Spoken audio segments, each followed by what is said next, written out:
Hi everybody, it's Honest John again. As most of you know, I worked in the field of psychiatry for a long time before I switched over to comedy. I worked in hospitals, counseling centers, and schools, and other settings uh, that have to do with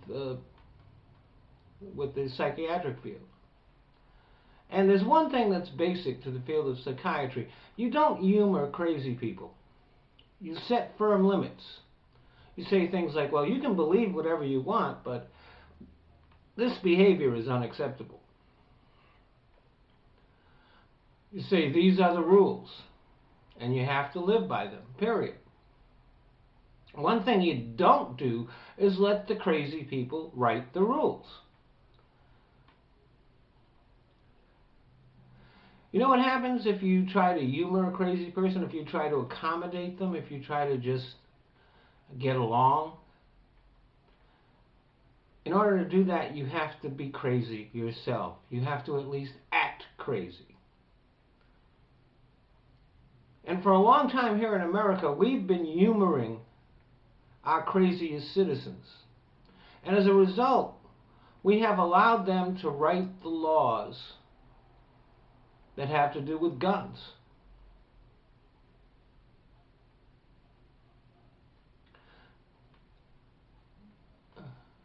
The law prohibits the NIH from doing any research into gun violence. The law prohibits the ATF from publishing anything that they find out about guns, from making it public. The law allows a person on terrorist watch list to legally purchase guns in the United States. The laws are just incredibly crazy. If I had $10,000 in the bank, or if I withdraw $10,000 or deposit $10,000, that transaction has to be reported to the government. If I sell my car, that transaction has to be reported to the DMV.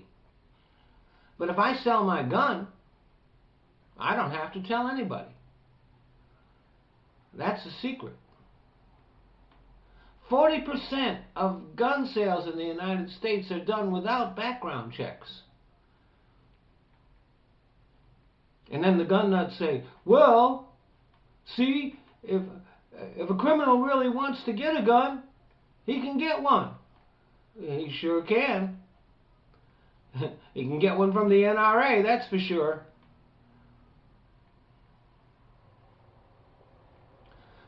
Joey Arpaio is going to be having felons who are part of his posse, who have had their gun rights restored, armed and patrolling our school district.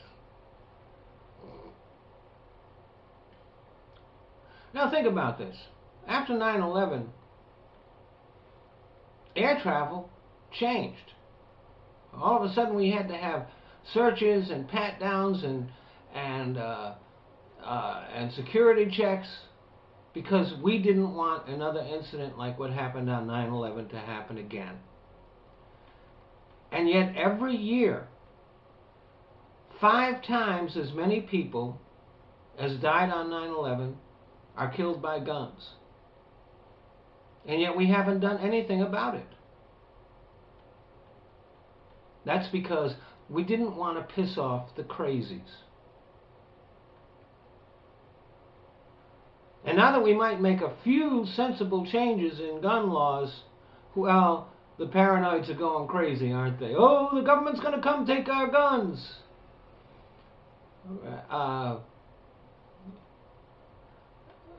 Matt Drudge in the Drudge Report compared Obama to Hitler and Stalin.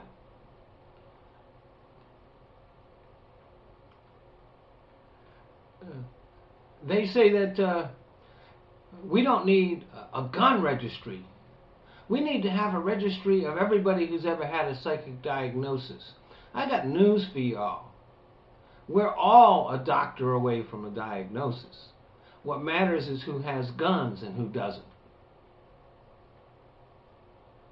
It's not the gun's fault. It's video games and movies.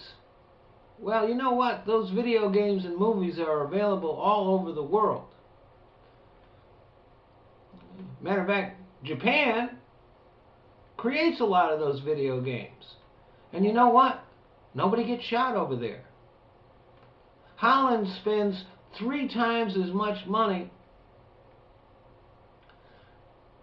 per person on those video games as we do. And yet they don't have a problem with gun violence.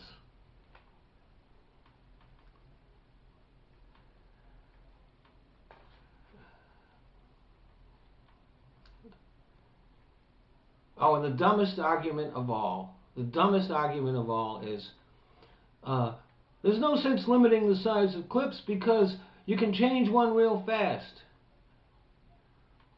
Like that little break in the shooting, the lives that might be saved are not worth the bother, the inconvenience to the gun nuts.